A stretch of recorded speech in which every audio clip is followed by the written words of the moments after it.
3장 10절부터 17절까지 봉독하겠습니다. 신약성경 266쪽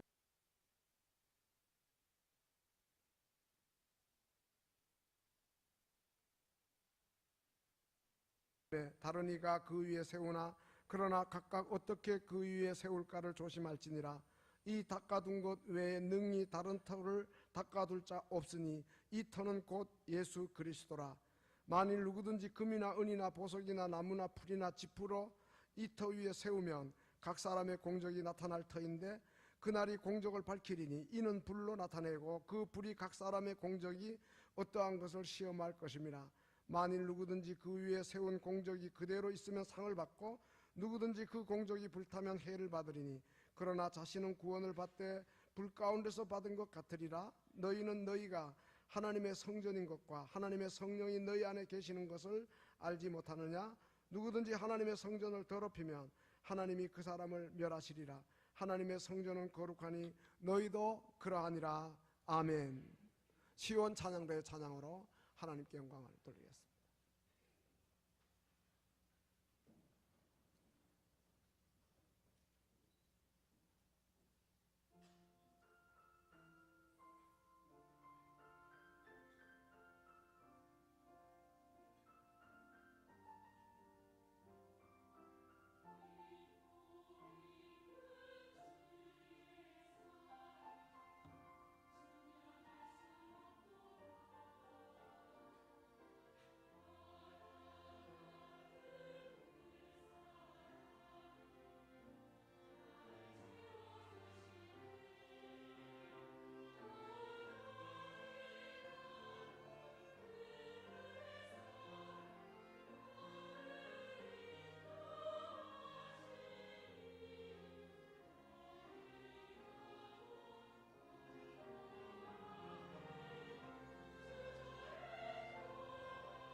아멘. 바울 사도는 고린도전서 3장에서 우리의 교회 생활, 믿음 생활을 네 가지 큰 그림을 그려가지고 비유적으로 설명했어요. 다 읽지 않았습니다만은 편의상 첫 번째 내용은 교회를 하나님의 집으로 이렇게 이야기합니다. 가정을 가리키는 겁니다. 이 가정 안에는 가족들이 있잖아요. 어른도 있고 아이들도 있어요. 그런데 고린도 교회 안에 파벌이 있고 분쟁이 있다는 소리를 듣고 너희들이 어째서 어린아이처럼 그렇게 유치하게 생활하느냐, 그렇게 지금 질책을 하고 있는 것입니다. 그리고 이제 두 번째는 우리의 교회에서의 신앙생활을 밭으로 비유하면서 하나님의 밭이다, 이렇게 이야기합니다. 다시 말하면 그 밭에는 농부들이 이렇게 일하고 있는데 그와 같이 밭과 같다는 거예요. 그러면서 씨앗을 뿌리기도 하고 거름을 주기도 하고 물을 주기도 하지만, 그러나 그것을 자라게 하시는 하나님이 중요한 것이지, 우리 각 사람들은 겸손하게 일해야 된다는 것을 이야기하고 있는 거죠. 그래서 이제 9절에 보면 너희는 하나님의 밭이요 하나님의 집이라, 이렇게 이제 이야기하면서 가정에 비유하고 그 다음에 밭에 비유하면서 파벌을 일삼고 분쟁하고 분열하고 하는 것은 그들 가운데 뭐 나는 아볼로에게 속했다, 나는 바울에게 속했다, 또 1장 12절을 보면 게바파도 나오고 그 베드로를 가리키는 겁니다. 그 다음에는 이것도 저것도 아닌 그리스도파다, 이렇게 하는 이 일에 대해서 안타까운 마음을 가지고 3절에 보면 너희가 아직도 육신에 속해 있구나, 그렇게 이야기하면서 내가 1절에 또 보면은 이렇게 이야기합니다. 내가 너희를 육신에 속한 자, 곧 어린아이를 대하는 것처럼 그렇게 할 수밖에 없다. 그 서로 간에 시기하고 분쟁하는 일에 대해서 그렇게 이야기하고 있는 것입니다. 아이들을 키워보면은요, 아이들은 언제나 자기밖에 몰라요. 그리고 자기만 위해달라고 부모에게 쫄라요. 철저하게 자기 중심이죠. 그래서 이제 자기에게 관심을 끌려고 떠들기도 하고 소리도 지르고 울기도 하는 것입니다.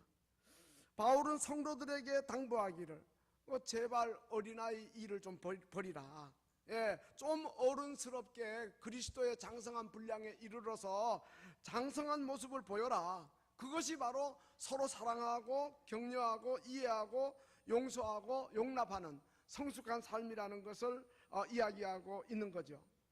그리고 이제 9절에서는 우리는 하나님의 동역자들이고 너희는 하나님의 밭이라 그러면서 앞에서 말씀드린 대로 농부들이 각자 맡겨진 일을 다 하지만, 그러나 이제 가장 중요한 일은 하나님이 하시는 것이다, 이러면서 5절에서 아볼로가 무엇이고 또 나 바울은 무엇이냐, 또 6절에서 나는 심었고 아볼로는 물을 주었지만 오직 하나님이 자라나게 하셨다, 그러면서 심는 이나 물 주는 이는 아무것도 아니고 오직 자라나게 하시는 하나님이 위대하다는 것을 이야기하고 있는 것입니다.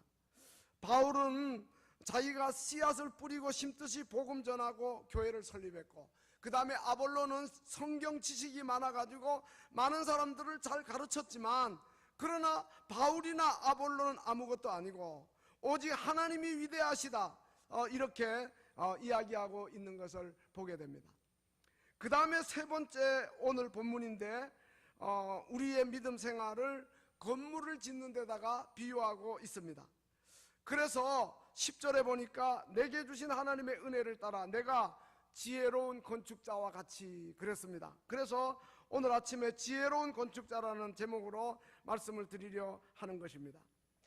바울이 지금 교회를 이야기할 때 예배당을 얘기하는 게 아니고 성도들의 모임을 이야기하는 것입니다. 그래서 이제 이 교회가 이 성도들의 모임이 건물을 짓는 것 같이 그렇게 되어야 한다 하는 것을 이야기하고 있는 거죠. 우리가 봄을 맞아서 활발하게 그 집을 짓는 건축 현장들을 보게 되는데 그런 의미에서 연상을 하면서 이 말씀을 준비했어요. 그런데 건물에서 제일 중요한 게 뭡니까? 그거는 터입니다. 터. 그래서 10절에 내가 지혜로운 건축자와 같이 터를 닦아두매 그렇게 이야기했어요. 제일 먼저 터를 닦아야죠. 제대로 이제 터를 닦아 놓은 다음에 그 위에다가 집을 짓게 되고 건물을 세우게 되는데 10절에 보면 각각 어떻게 그 위에 세울까를 조심하라고 말씀하고 있는 것입니다. 바울은 제일 먼저 건물의 터를 강조합니다. 건물 지을 때 감리사나 아니면 관공서 직원들이 와가지고 제일 먼저 이 건물의 기초가 어떠한가, 그 철근 굵기와 모래와 또 자갈, 세멘트의 배합이 잘 이루어져서 인공 반석을 잘 만들었는지 체크를 하게 되는 것입니다. 우리 교회도 그렇고 우리 개개인의 믿음 생활도 그렇다는 거예요. 기초가 튼튼해야 되는데 바로 기초는 11절에 보니까 이 터는 곧 예수 그리스도라 이렇게 이야기하고 있습니다. 예수 그리스도가 우리 교회, 우리 성도들의 모임인 거룩한 공동체의 터가 되어야 한다. 또 우리 각자의 믿음의 터가 되어야 한다. 바로 이것을 이야기합니다. 시몬 베드로가 예수님에게 마태복음 16장 16절을 보면 주는 그리스도시요 살아계신 하나님의 아들이라고 고백을 합니다. 그러니까 예수께서 바요나 시몬아 내가 복이 있도다 하시면서 너는 베드로라, 이 베드로라는 말 헬라 말이고 히브리 말로 게바죠. 우리 말로 반석인데 이 반석 위에 내 교회를 세우리니 음부의 권세가 이기지 못하리라 그럽니다. 바로 예수 그리스도, 우리의 주가 되고 하나님의 아들이신 그 터 위에다가 우리의 교회를 세우고 우리의 믿음을 세우고 우리의 인생을 세워야 한다는 이러한 의미의 말씀이죠. 그 다음에 두 번째로 건물을 지을 때에 터와 함께 중요한 것은 건축주가 또 건축하는 사람이 사용하는 건축 재료입니다. 건축 재료를 어떤 걸 쓰느냐에 따라서 건물의 가치가 달라지는 거죠. 그래서 12절에 금이나 은이나 보석이나 나무나 풀이나 지프로 이 터 위에 세우면 이렇게 이야기했으니까 이 여러 가지 건축 재료를 이야기하는 가운데 크게 두 가지예요. 하나는 금, 은, 보석은 불에 타지 않는 것. 그 다음에 나무나 그리고 풀이나 짚은 불에 타는 것. 이 두 가지로 이렇게 나누고 있는 것입니다. 그래서 이제 금, 은, 보석으로 지어야지 나무, 풀, 짚으로 지으면 불이 나면 금방 다 타버리고 만다는 거예요. 그래서 집을 지으면서 불에 타지 않을 금, 은, 보석으로 지어야지 이제 불에 타 없어질 나무, 풀, 집 같은 것으로 재료를 삼아가지고 집을 지어서는 안 된다 하는 이러한 의미죠. 그러면 불에 타지 않는 금, 은, 보석 영적으로 무엇을 가리킵니까? 베드로전서 1장 7절에 보면 너희 믿음의 시련이 불로 연단하여도 없어질 금보다 더 귀하여 예수 그리스도에 나타나실 때 칭찬과 영광과 존귀를 얻게 하려 함이라 그렇게 말씀했어요. 그러니까 성경은 가장 귀한 건축 자료 그 금, 은, 보석을 믿음으로 변치 않는 믿음으로 이렇게 이야기합니다. 불같은 시련이 닥쳐도 변하지 않는 믿음으로 우리의 인생을 건축해야 한다는 그런 뜻이죠. 금, 은, 보석 같은 변치 않는 믿음으로 우리의 집을 세워야 어떤 환난이나 비바람이 와도 그 다음에 또 재난에 불이 붙어도 끄떡없이 있어서 마지막에는 예수 그리스도께서 나타나실 때에 칭찬과 영광과 존귀를 얻게 된다 이렇게 말씀하고 있습니다. 그러면 믿음으로 우리의 집을 지어야 되는데 그 믿음은 무엇입니까? 바로 믿음의 대상은 예수 그리스도십니다. 그리고 믿음의 내용은 신구약 성경 66권 하나님의 말씀이에요. 하나님의 말씀으로 우리의 인생을 아름답고 그리고 견고하게 지어야지 나무나 풀, 짚은 뭡니까? 우리의 경험이나 상식, 우리의 지식, 우리가 갖고 있는 철학을 말하는데 그러한 재료로 우리의 집을 지으려 해서는 안 된다는 거죠. 로마서 10장 17절에 믿음은 들음에서 나고 들음은 그리스도의 말씀으로 말미암는다 그랬어요. 우리가 변하지 않는 믿음을 가지려면 교회에 와서 예배 시간에 마음을 열고 우리가 하나님의 말씀을 잘 받아들여야 돼요. 그래서 그 말씀의 재료를 가지고 우리의 집을 튼튼하게 지어야 하는 겁니다. 그러기 위해서는 예배 시간에 부지런히 참석하시고 또 설교를 잘 들으시고 또 성경대학 같은 성경 프로그램에 열심히 참여하시고 또 성경을 읽고 묵상하고 그리고 그 말씀을 자기에게 적용시키는 이러한 일로 우리의 믿음이 점점 성숙되어져 가야 되는 것입니다. 참으로 중요한 것은 또 내가 깨달은 말씀이 나의 삶에 적용이 되어야 하는 것입니다. 마태복음 7장 21절 보면 나더러 주여 주여 하는 자마다 다 천국에 들어갈 것이 아니다, 그렇게 말씀하시면서 하늘에 계신 내 아버지의 뜻대로 행하는 자라야 이제 천국에 들어갈 것이라고 말씀하면서 그날에 많은 사람들이 나더러 주여 주여 우리가 주의 이름으로 선지자 노릇했습니다. 또 주의 이름으로 귀신을 쫓아냈습니다. 주의 이름으로 많은 권능을 행했습니다 라고 할지라도 그때에 내가 그들에게 말할 것이다. 나는 너희를 도무지 알지 못한다. 그러면서 불법을 행하는 자들아 내게서 떠나가라 그럽니다. 불법이 뭡니까? 하나님의 말씀을 떠나 하는 모든 일이에요. 하나님의 말씀을 어긋나게 하는 모든 일들이에요. 그렇게 하면 아무리 선지자 노릇을 하고 그리고 귀신을 내어쫓고 많은 권능을 행해도 주님하고는 상관이 없다는 거죠. 그래서 누구든지 나의 이 말을 듣고 행하는 자가 지혜로운 사람이라, 그 사람이 바로 지혜로운 건축자라고 하는 이러한 뜻이에요. 오늘 우리 모두는 가장 좋은 재료인 하나님의 말씀을 믿고 행하는 복된 성도들이 다 되시기를 주님의 이름으로 축원합니다. 그리고 세 번째로 중요한 것은 집을 잘 짓기 위해서는 건축자의 기술과 정성이에요. 13절에 그렇게 이야기합니다. 각 사람의 공적이 나타날 터인데 그날이 공적을 밝힌다. 그러면서 불로 나타내고 그 불이 각 사람의 공적을 어떠한가를 시험한다, 테스트한다고 이렇게 이야기하고 있습니다. 이 공적은 건물을 짓는 사람의 정성과 기술을 가리키는데 전에는 공력이라고 번역이 됐죠. 건축가가 공을 들이고 힘을 쏟는 것을 가리키는 겁니다. 건축자의 그 마음을 다한 정성을 가리키는 거예요. 영적인 원리도 마찬가지예요. 우리가 예수 그리스도의 터 위에서 하나님의 말씀의 재료를 가지고 교회 안에서 하나님 섬기고 봉사할 때 우리가 어떤 마음으로 주님을 섬기고 있느냐 하는 것이 중요하다는 거죠.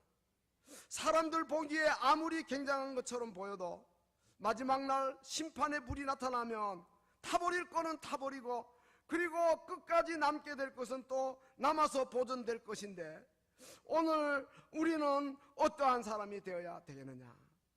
각 사람의 공적이 나타날 터인데 13절에 그날이 공적을 밝힌다 그랬는데 그날은 바로 예수님이 재림하시는 심판의 날이죠. 우리가 어떤 건축을 했는지 우리와 우리의 봉사와 헌신에 대해서 하나님의 심판을 받게 될 것입니다. 죽도록 충성한 자에게는 생명의 면류관을 주실 것입니다. 우리가 아무리 봉사 열심히 한다고 해도 하나님이 나중에 나는 너를 인정할 수 없다, 주님이 그렇게 말씀하신다면 얼마나 우리가 부끄러움을 당하게 될 것이냐 하는 것입니다. 주님이 우리에게 그거 너를 위한 봉사였지, 너의 명예를 내려고 한 일이지, 사람들의 칭찬 좋아가지고 그렇게 사람에게 보이려고 한 거지, 그렇다면 너는 나와 상관이 없다, 주님이 그렇게 말씀하실 거라는 거죠. 그러한 모든 것들은 다 그날에 불타버리고 만다는 거예요. 정말 우리가 주님 사랑하는 마음으로 모든 일을 기쁘게 하고 즐거움으로 하고 감사함으로 하고 자원함으로 해야 되는 것입니다. 일산에 가면은 그 홀트 아동복지가 있는데 수많은 아이들을 미국으로 입양을 시키는 이러한 일을 지금까지 했어요. 그 해리 홀트와 버다 홀트 부부가 이분들이 미국에 살 때에 6.25 전쟁 끝나고 난 다음에 우리나라가 가난하고 매우 어려웠잖아요. 전쟁 고아들도 많이 생기고, 그래서 이제 그 우리나라의 어려운 형편을 한국에서 활동하던 선교사들이 슬라이드에다가 담아가지고 미국 곳곳에 다니면서 소개를 했어요. 근데 한 선교사가 그 텍사스주에 살다가 오리곤주로 와가지고 큰 농장을 경영하고 있는 이 홀트 내외가 사는 동네로 와가지고 그 교회에서 한국의 실정을 설명하면서 선교 보고를 했어요. 그때 이 홀트 부부의 마음을 움직였던 그 선교사를 통해 전해진 하나님의 말씀은, 나는 그리스도께서 믿는 자의 행적을 심판하시는 마지막 날에 무엇이라고 변명할까 하고 이야기한 거예요. 그 이야기가 그 내외의 마음에 그 큰 부담이 되었던 거예요. 그래서 그 말씀으로 하나님의 소명을 받고 정든 미국을 떠나서 한국에 와서 일생을 바치면서 헌신했어요. 그들은 얼마나 우리 한국 어린이들을 사랑했는지, 그가 마지막 세상 떠날 때 자기의 시신을 미국으로 보내지 말고 한국에 안장해달라. 해리 홀트 씨 그 무덤이 지금도 일산에 있는 거예요. 이 해리 홀트가 무엇 때문에 이런 헌신을 할 수 있었을까요? 오직 예수 그리스도의 사랑 때문인 거예요.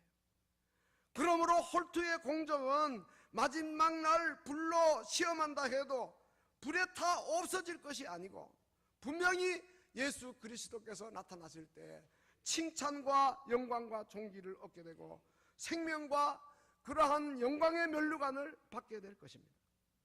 사랑하는 성도 여러분, 우리가 주님을 위해서 그리고 교회에서 열심히 헌신 봉사하는 때에 우리가 다 집을 짓는 것 같은데 아름답게 짓고 견고하게 지어야 될 텐데, 구원은 받았으나 주님을 위해 봉사하는 열매가 없다면 자기 인생을 잘 지었다고 말하기가 어렵지 않겠습니까? 가룟 유다는 예수님의 제자 중에 한 사람이었지만 주님을 위해서 자원하고 감사하는, 헌신하는 봉사가 없었으니 그는 일생을 날림 공사만 하고 말았습니다. 그러나 히브리서 11장에 나오는 믿음의 영웅들은 끝까지 믿음을 지키면서 역경 속에서도 자기들의 집을 아름답고 튼튼하게 지었던 거예요. 사랑하는 성도 여러분, 우리는 과연 지금 어떤 인생의 집을 짓고 있는가? 하나님의 중공검사 받을 날이 점점 우리 앞에 다가오는데, 우리 모두는 하나님 앞에 잘했다 칭찬받고 영광과 존귀를 얻을, 생명의 면류관을 받을 그러한 축복받는 성도들이 다 되어야 하지 않겠는가 하는 거예요. 여러분, 한 번뿐인 짧은 인생 우리가 사는데 어떻게 사시겠습니까? 성공적이고 아름다운 인생 건축을 하실 수 있는 지혜로운 건축자들이 다 되시기를 주님의 이름으로 축원합니다. 마지막으로 네 번째 바울이 그린 그림은 성전입니다. 16절에 너희가 하나님의 성전인 것과 하나님의 성령이 너희 안에 계시는 것을 너희가 알지 못하느냐, 이렇게 이제 말씀하고 있습니다. 바울의 이 말은 아주 혁명적인 말이에요. 우리가 보통 예배당을 성전이라 그러는데요, 사실은 건물로서의 성전은 예루살렘 시온산 위에 세워진 그 성전밖에 없는 거예요. 하나님께서 당신의 이름을 두시겠다 약속하신 곳은 시온산에 세워진 예루살렘 성전이에요. 근데 그 성전마저도 예수님이 오심으로 시효가 끝났어요. 요한복음 2장 19절을 보면 예수님께서 그 메시아의 표적을 구하는 그러한 유대인들에게 예루살렘 성전을 가리키면서 너희가 이 성전을 헐라, 내가 3일 동안에 다시 일으키리라, 이렇게 주님이 말씀하십니다. 그러니까 유대인들이 아니 이 성전 46년 동안 지었는데 어떻게 당신이 3일 안에 일으키겠다 그러느냐 이럽니다. 그런데 21절에 보면 예수님은 성전된 자기 육체를 가리켜 말씀하신 것이라 이렇게 이야기하고 있어요. 다시 말하면 예수님이 성전이라는 거죠. 예수님이 십자가에 죽으시는 것은 그들이 예수님 성전을 허는 것을 말하고, 그리고 하나님이 3일 만에 그를 살리시고 부활케 하시는 것은 성전을 다시 일으키는 것을 이야기하는 거예요. 무슨 의미냐 하면은 예수님이 성전이다 하는 거예요. 예수님이 성전의 주인이니까. 그러니까 예수님이 계신 곳이 성전이 되는 것이다, 이러한 말씀이죠. 그러므로 오늘 우리들의 마음에 예수님을 모시면 내가 곧 성전이 되는 거예요. 그래서 16절에 너희는 너희가 하나님의 성전인 걸 알지 못하느냐? 너희 안에 하나님의 성령이 계신데, 예수의 영이 계신데, 그러므로 너희가 하나님의 성전이라는 것을 너희가 알아야 한다, 이렇게 말씀하고 있고요. 그 다음에 여기 너희가 하나님의 성전인 걸 알지 못하느냐 그랬는데, 이 너희가 복수로 되어 있어요. 이것은 무엇을 의미하냐 하면은 고린도 교회 교인들 전체를 가리켜서 하나님의 성전이라 이렇게 이야기하고 있는 거죠. 그 이유가 뭡니까?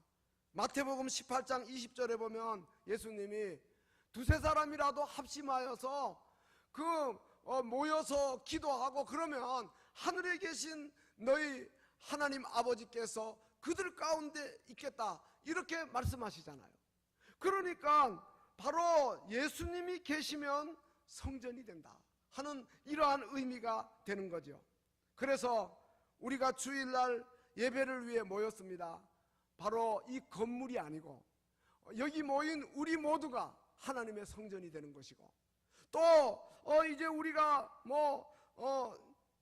이 주일 예배뿐만 아니라 구역 예배를 드리거나 아니면 성경 공부 모임을 갖거나 아니면 가정 예배를 드리거나 또 남녀 전도의 모임을 갖거나, 여러분들 다 모이면 그곳에 예수님이 계시니까 바로 성전이 된다, 이러한 의미의 말씀이죠. 그래서 믿음의 공동체인 교회가 숫자가 얼마든지, 그리고 또 이제 그곳에 모인 사람들의 신분이 어떠하든지 거룩한 하나님의 성전이 된다는 의미예요. 그래서 이 믿음의 공동체를 어지럽히고 이 믿음의 공동체를 흔드는 것은 하나님의 거룩한 성전을 이제 멸하는 것가 되기 때문에 바로 이러한 자에 대해서 하나님이 심판하신다, 이렇게 17절에 말씀하고 있는 거예요. 여러분, 교회는 이 땅에 두신 주님의 몸이고 주님은 또 교회의 머리가 되십니다. 교회가 겉으로 볼 때 비록 초라해 보여도 또 세상적인 눈으로 고린도 전서 1장 26절 말씀처럼 육체를 따라 지혜로운 자가 많지 않고 능한 자가 많지 않고 문벌 좋은 자가 많지 않다 할지라도 예수님이 그 가운데 계시니까 예수 그리스도의 이름으로 모이면 거룩한 교회가 되고, 그리고 하나님의 성전이 되고 하나님께서 눈동자같이 아끼고 그리고 주님 날개 아래 깊숙이 품으시는 거예요. 여러분, 누구든지 성전을 파괴하면 이것은 거룩한 교회 공동체를 말하는 거죠. 그리고 더럽히면 이것은 건물을 더럽힌다는 말이 아니라 상처를 교회에다가 입히면, 그러면 하나님께서 이제 그를 멸하신다, 심판하신다, 징계하신다, 이렇게 말씀하고 있고, 반대로 누구든지 하나님의 성전을 세우면 하나님이 그를 세우실 것이고 그리고 하나님이 그를 귀하고 크게 쓰실 것이다, 이런 말씀이죠. 그러므로 우리 모두는 하나님의 성전을 이 세상에다가 견고하게 세우는 일에 쓰임받는 지혜로운 건축자들이 다 되어야 할 줄로 믿습니다. 그리고 우리 그리스도인 개개인 한 사람 한 사람도 성전입니다. 성전의 주인이신 예수 그리스도를 우리 마음에 모시고, 그리고 우리가 그를 왕으로 구주로 영접하고 그의 피로 제사함을 얻고 세례를 받고 우리가 성령을 선물로 받아 예수의 영이 우리 가운데 계시면 내가 성전이에요. 그러니까 성전이 걸어다니는 거예요. 내가 있는 곳이 성전이 되는 것이에요. 근데 중요한 것은 교회가 교회다우려면 교회의 거룩함을 유지해야 한다는 거예요. 교회가 거룩해서 세상과 구별되어야 한다는 거예요. 그러면 교회가 거룩한 것은 두 가지로 나타나는데, 하나는 교회가 사랑의 공동체가 되어야 한다는 거예요. 분쟁하고 파벌이 생기고 이렇게 하면은 하나님의 거룩한 교회가 상처를 입는다는 거예요. 그래서 예수님이 마지막 기도를 하실 때 요한복음 17장 21절을 보면, 아버지여, 아버지께서 내 안에, 내가 아버지 안에 거하는 것처럼 이들이 다 하나가 되게 하옵소서, 이렇게 이제 주님이 기도하신 것을 우리가 보게 되는 것입니다. 절대로 서로 분쟁하고 또 파벌이 생겨가지고 교회에 상처를 입히는 일이 없어야 한다. 그 다음에 또 하나, 이제 교회의 거룩함은 뭐냐 하면, 부도덕한 사람들, 거룩하지 못한 사람들, 삶이 깨끗이 못한 사람들이 있을 때에 교회가 상처를 입는다는 거예요. 그래서 예수님이 요한복음 17장 17절에서 그들을 진리로 거룩하게 하옵소서, 아버지의 말씀은 진리니이다 그랬어요. 교회가 마땅히 거룩한 성전이 되어야 하는데, 성전을 이루고 있는 모든 성도들 개개인이 주님 앞에서 거룩성을 유지해 나가야 한다는 거예요. 만일 그렇지 않으면 세상의 조롱거리가 되고 비난을 받고 손가락질을 받게 되는 것이에요. 그러므로 우리가 교회 안에서 주일 예배 드리는 걸로만 끝나지 말고, 예배를 마치고 교회 밖으로 나가 삶의 현장에서 일주일 동안 살 때에 진리 안에서 거룩과 순결을 잃지 않는 복된 성도들이 다 되어야 할 줄로 믿습니다. 그래서 교회가 세상과 구별됨을 보이기 위해서, 그런 이유 때문에 교회가 동성애도 반대하는 거예요. 그리고 세상은 말세가 되어서 간통죄를 죄로 여기지 않잖아요. 그러나 성경은, 하나님은 계명은 간음하지 말라 분명하게 출애굽기 20장 14절에 말씀하고 있고, 뿐만 아니라 요한계시록 22장 15절에 보면 음행하는 자들, 그 점술가들과 살인자들과 우상숭배자들과 거짓말하는 자들과 함께 회개하지 않으면 천국에 들어올 수 없다, 그렇게 말씀하고 있는 거예요. 또 이제 교회가 거룩해야 되기 때문에 이제 우리가 누구든지 하나님의 성전을 더럽히면 하나님이 멸하신다 그랬으니까, 이 말씀을 우리들 마음에 새기고 하나님의 성전을 더럽히지 않도록, 교회의 거룩성을 깨뜨리지 않도록, 만일 그렇게 하면 하나님이 심판하시니까 우리가 거룩함과 그리고 이제 순결함을 잘 유지해서 교회의 명예와 그리고 교회의 영광이 보존되도록 하는 이러한 복된 성도들이 다 되어야 하는 것입니다. 교회를 구성하고 있는 우리 한 사람